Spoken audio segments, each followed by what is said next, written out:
Black Americans, do you think we can still make peace with Africans? Do you think we can still come together? I'm using this opportunity to appeal, to beg, and to say no matter where we've offended you, as Americans, Black Americans to be precise, we are sorry. In this video today, we are going to also explore more and then see how both the Africans and then the Black Americans are coming together in unity. But the big question still remains, will Americans, which is Black Americans, accept the unity coming from Africans? Let's find out in this video. Welcome back to my channel. Credit belongs to the original creators of every stitches you see in our videos today. And yeah, let's dive right. Americans, this video is for you. And people from motherland, this video is also for you. I want you all to listen. Listen. You know, no one is dragging anything with you, especially African Americans. No one is dragging anything with you people. Our intentions are pure. When we were leaving Africa, our plans were not to come here to compete or to fight, neither to hate any one of you. But understand that, especially those of us that were born in the 80s, our parents, the way they raised us, we were raised to love, we were raised to understand one another.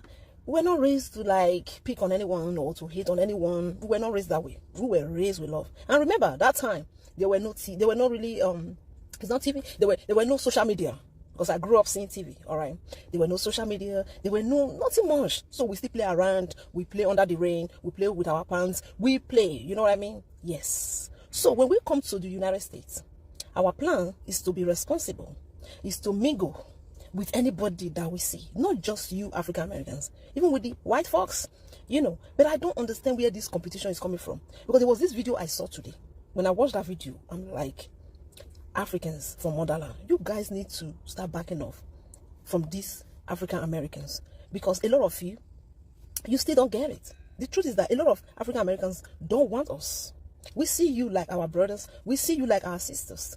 You know, I know that our forefathers or whatever might have happened, whatever they might have done to you guys, I wasn't there. It wasn't me. All I have in my heart is the heart to love, you know, and I love everyone except those that don't really want me around them. And I can clearly understand and move away from there. So all these fights on social media, we need to put an end to it. We need to put an end to it. Understand that Africans are hustlers. Africans are hustlers. Remember where they are coming from. They are coming from far, far, far away. A lot of them don't have uncles. They don't have aunties. They don't have brothers. They don't even have cousins. They don't have nieces, nor nephews. So they have that intention to succeed. Their plan is to succeed. So maybe I'm just wondering, maybe a lot of you see them as a threat because of the way they are excelling. Because Africans are really succeeding here in the US. I understand that. But let's take it easy with ourselves. It's okay if you don't want us around you. And I'm even happy that a lot of you are coming out here on social media talking about it, you know, really voicing out how you don't want to see us. Me as a person, I don't dislike you guys. I love you people. Especially the way you dress, the way you think when it comes to cosmetic. You guys are so good. You know, there's nothing to hate about you guys. So, but it's okay if you don't want us. Africans from motherland, focus on your goal. Our goal is to succeed. Keep excelling. Focus on your career. And you guys are doing well. And for our African American brothers and sisters, we wish you were too. You know, because in that video, the lady was like, my parents for California. That's fine. I am from Nigeria. I was born in Nigeria. And I live here in America. And I'm happy that I'm here. I love American as well. Anyway, I don't want this video to be too long. Let's be very mindful how we treat people, okay? All right? Everyone has an accent. The fact that we have accent doesn't mean that we don't understand things. The truth is that when people claim not to understand you when you speak, write it down, and I guess they will be, our hope, they'll be able to read that. All right? Anyway, I'll leave you now. Hey, Black people. So I just wanted to come on and say this about the African Americans and the Africans. A lot of people don't understand that we need to have this fight. We need to have this fight because the connection between us have been severed by colonialism. We've been, you know, really programmed to not like each other. I was married to an African man. I have 2 children by an African man. So I was in the community for a long time.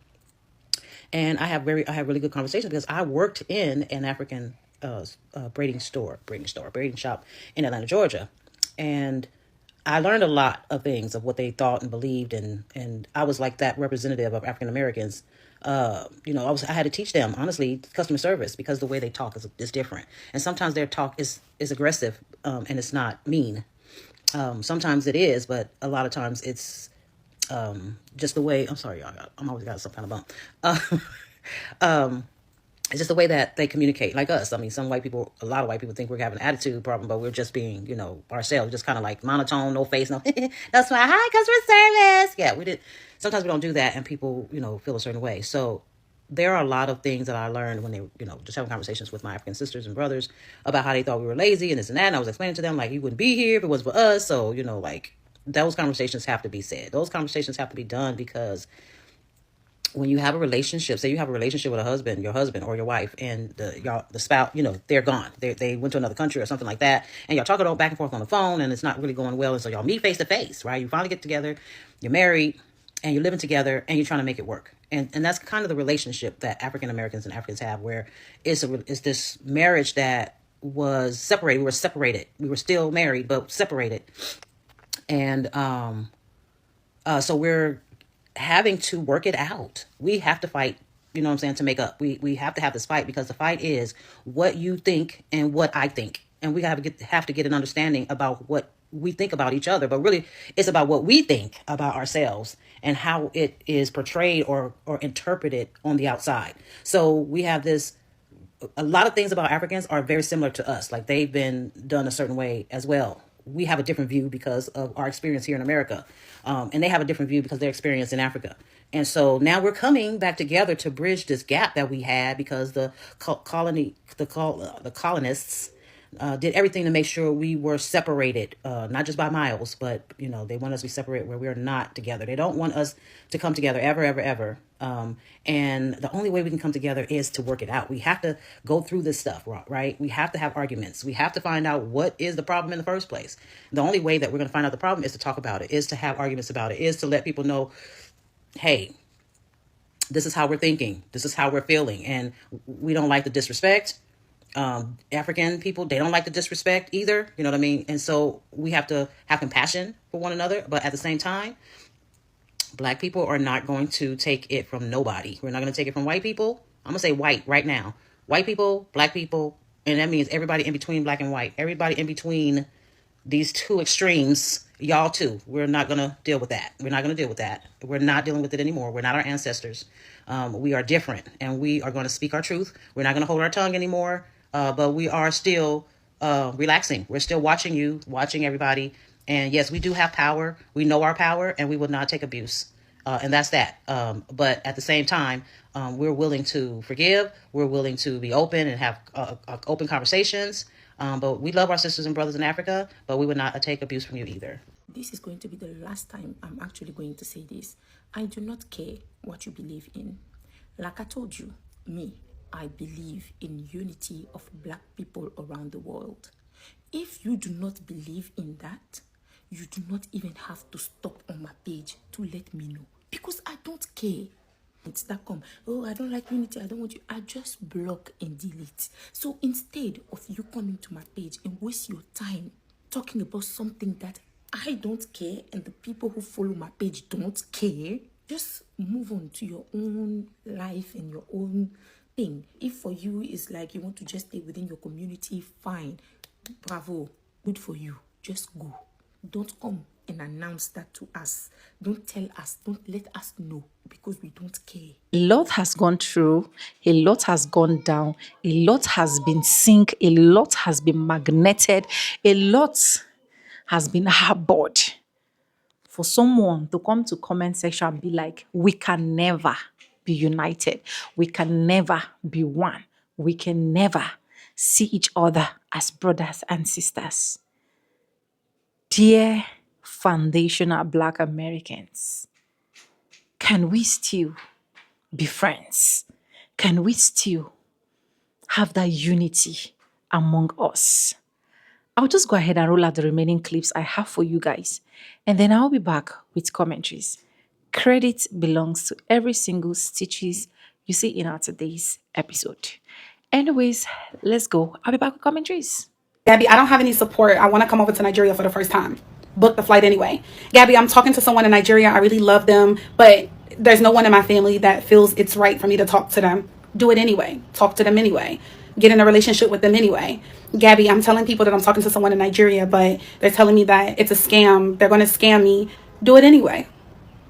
Fall in love anyway. Talk to the person anyway. This is what I want you guys to do. Block out the negative things that people are going to say to you about dating someone in Nigeria. There's a huge stigma about how you should not date a Nigerian man or how you should not date a Nigerian woman. These are some of the best people in the world in Nigeria. Despite what people are trying to tell you, you're not going to always have support to come over to Nigeria. You're not going to always have someone to clap for you and back you for your relationship. You're going to just have to follow your heart and come over to Nigeria, meet that person that you've been talking to over the phone, and allow God to work into your life. It could be the best thing that ever happened to you, but how will you know if you have someone in your ear telling you that you shouldn't go to Nigeria? If you have someone in your ear that's telling you all these bad things about Nigeria? How will you know? Do it anyway. Book the ticket anyway. Fall in love anyway. Come over to meet them anyway.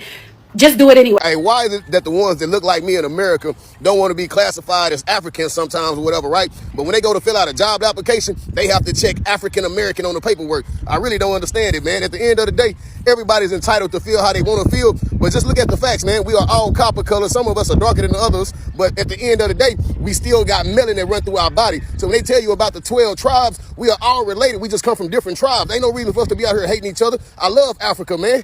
I love all my people, man, that actually take the time out and got a good soul and actually care about others and actually, want something better than life. I don't like the ones that's colonized mindsets to where they can't think outside of the box. They got to do everything that master taught them to be and everything master tell them to do. They can't think for themselves. So for the ones like us that's actually true melanated, that understand that we are all brothers and sisters and cousins and relatives in some kind of way, I ain't got nothing but love, the most respect for you, and I'll put my life on the line for any last one of y'all any given day. If we was put in a situation and I can help you, I'm a naturally good person. I'm going to do what's right, even if I got to put my life on the line. And that's what we got to get back to. That's how I feel about the president, Ibrahim Triro.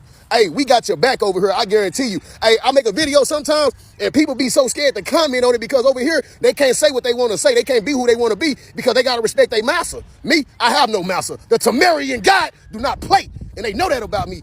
One thing about it, though, y'all, I love y'all TikTok, and guess what? I will wake the world up, and we will unite all over the world. I'm talking about Jamaica, Puerto Rico, everybody that look like us, Haiti. Imagine if we all loved each other and we all came together. Boy, they couldn't handle us then. They wouldn't know what to do. They'll be running back to the Caucasus Mountains that they came from. Donald Trump will probably be accredited for a lot of things in history, especially once they tally up all of his atrocities committed against humanity, committed against society, committed against the American government and its people, its citizens. But one of the things that I dare say that he might also be accredited for is finally removing the last bit of distractions that kept the African American community divided.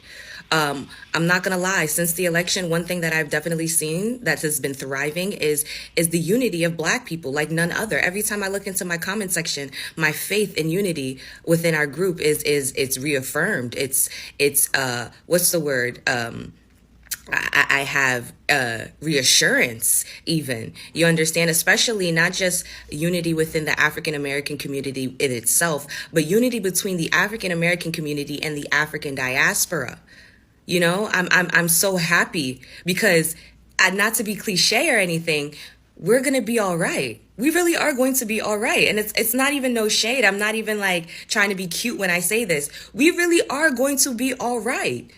Every time I post a video in my comment sections, it's flooded with African American people, Black people, Caribbean, African descent people, like literally in America talking about, we're going to be good. We're going to be fine. So while I'm pretty sure Donald Trump doesn't want to be accredited for something like this, I'm pretty sure the plan was to always keep us divided, you understand? He unfortunately, with all of his policies, with all the little distractions that he's taking away, is making us become united. Like once we found out that all of these programs that being removed actually never even benefited us, and then the removal of it just shows that you blatantly do not give a fuck about the African American community or the Black community or the Hispanic community or any community of color, the immigrant community. Once we saw that, we locked in. We said, oh, Okay, I'm not gonna spend no money over there. Oh, you don't want me there? Okay, I won't apply there. Oh, you trying to you want to make me unemployed? That's cool. It's all right. I'm gonna figure out another way. Like, we really said, thank you for the heads up. Thank you for the transparency, because that's something that we've been asking for centuries. And now we're gonna go into our own lane. We're gonna go and create our own lane. And you are not welcome. That's the best part, is that you are not welcome. There's no more invitations. There's no more extended invitations to any cookouts. Y'all aren't welcome. So thank you for finally removing the rose-colored glasses, for finally making it so that we can see clearly. Because now we're locked in. Africans do that confuses Americans, all say foreigners. Number 1, respect for elders. I have observed a lot of Africans, and let me tell you something. When an African sees an older person, they're different. They don't even have to know you to respect you. It's like you have earned your respect just because you are old. That's how it is. It's a cultural thing. And because of that, they pay attention to older people. For me personally, you'll find me bending when I'm trying to pass something to someone who's older than I am. A lot of people think it's weird, but it's not intentional. I just do it. Number 2, Africans say the way it is. They don't even know how to filter. That's a problem. They don't know how to say it another way, but just the way it is. And because of that, people think they're rude, but they're not. They're just not taught how to be diplomatic with your words. So when you come to an African and say, oh, does my hair look okay? If it doesn't, don't say it doesn't. Number 3, a lot of Africans are non-confrontational. And I think this confuses a lot of people. And they tend to kind of misunderstand it for being scared. No, they're not scared. They just avoid confrontation, especially when they're in countries that is not their own. When you say something to an African, they let it go because, again, they're not in countries that's their own. So because of that, they just let things slide. All the so-called black people around the world, we got to come together and be one. The common goal is for us is to let us be free, okay? And we got to look at this thing like we're the 2000 Lakers. The so-called continent of Africa, that's going to be Shaquille O'Neal, the dominant force. They're going to give you 30 points and 15 rebounds every game, and nobody can stop them. That's the so-called continent of Africa. The diaspora is going to be Derek Fisher. Because, see, everybody sleeps on Derek Fisher. Okay, but when he's in the corner at the top of the key, he got a Jimmy, and it's money, and it's going to matter. His free throws are good, and we need them. So everybody sleeps on Derek Fisher, but the diaspora is Derek Fisher. America is a young phenom, Kobe Bryant, okay? Everybody doesn't agree with him, with everything that he does, but he's really, really talented, and he gets the job done. Yeah, we don't like some of the things that he does and how he does it, but we need him. He's very talented. So us coming together, we got to put our differences to the side. And yeah, some of the things that we say about each other may even be true. It may even be true. The things that we say back and forth to each other may even be true, but we don't got to be friends, after we win the championship.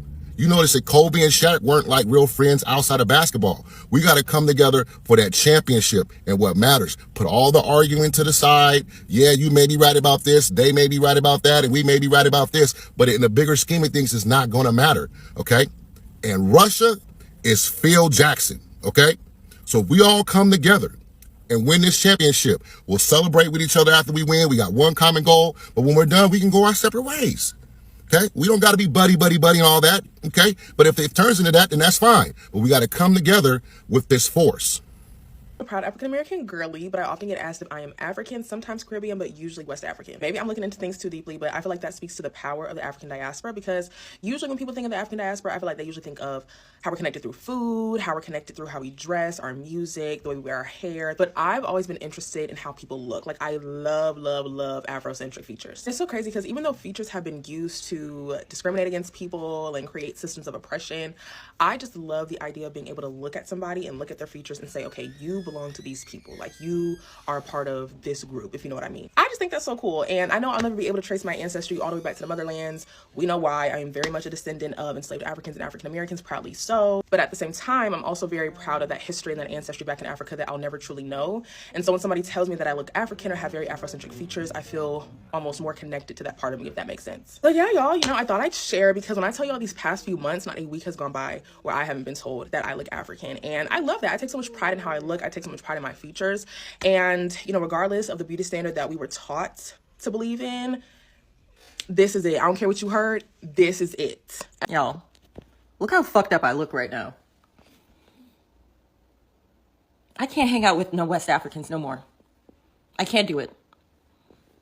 The Nigerians, the Ghanaians, hopefully I even said that correctly, they got unlimited fucking money and they don't know when to go home. It's like you think eventually they're going to run out of money. They're like, oh, we're going to the next place. I think, what do we end up, 3-4 places? I can't hang with these people. Like I said, they got unlimited amounts of money. You go places, they be like, oh, it's going to be $100 a head to get in. No problem. You're going to pay. Oh, I'm going to pay for all the women to get in. Sir, I need to go home. Like, I didn't even, where did these men, really, this shit needs to be studied. Because, like, what is this? Is everybody like this? Like, I've dated a few Nigerians, very nice people, but I mean, like, when does it stop? Like, when does it stop? As far as I'm concerned, as far as what I know, as far as what I think, as far as what I believe, we are one, and this unity will stand. This unity will come and stay. Let's erase every single memories. Let's erase every single pains we must have caused to each other. Because in one way or the other, we see controversies where Africans come, throw shades on Americans, where Black Americans come saying Africans are thinking or tagging them as if they are lazy. You guys are not lazy. You guys are the strongest. You guys are the bravest. Let's put all of this behind us and let's move on with our life.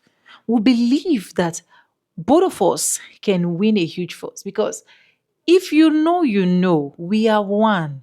You can't change the fact. Even despite the fact some persons are like, do not call us African Americans. We've removed the Africans. We are Black Americans. We accept it. But check your skin type. Check your skin color. Some are from South Sudan. Some are from Nigeria. Some are from Burkina Faso. Some are from Ethiopia.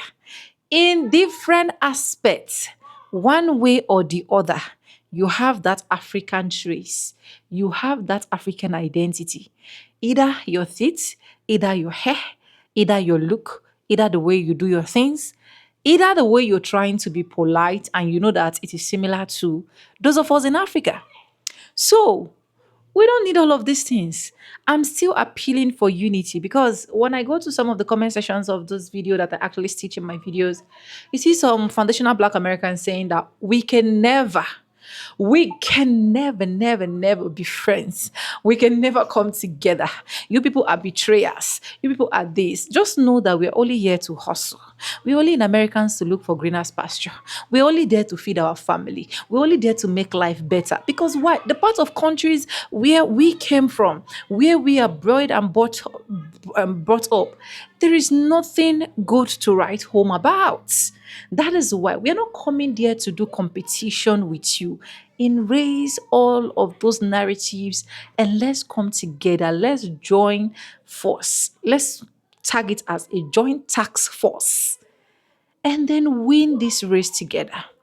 If you see your African brother, you see your American, Black American, embrace them as one. I'm still appealing. Anyways, let me know what you think in the comment section. Do you think that we can be one? Because I strongly believe that we can be one. But what do you think, especially as a Black American person, a foundational Black American that is watching this video? I want to get your honest opinion. Do you think that we can still be one? Do you think that we can still be united? Do you think that we can do things the same? Let me know in the comment section. Every videos and stitches you see in our today's episode, credit belongs to the original creators of those videos. If you have not subscribed, you're not supporting your girl, please do it, support your girl. I stand a chance to be corrected. I always say it in my video. Anyway, you think I'm not saying the right thing, correct me. I will take my correction. This video is just for educational purposes and so that we can interact as African brothers and Black American sisters, right? Subscribe, like this video, drop me your comment. Lastly, do not forget to share. And yes, with no further ado, I do like I say in my videos, I'm going to say, man, I'll see you guys in my next episode. For now, bye guys. I love you guys. Mwah.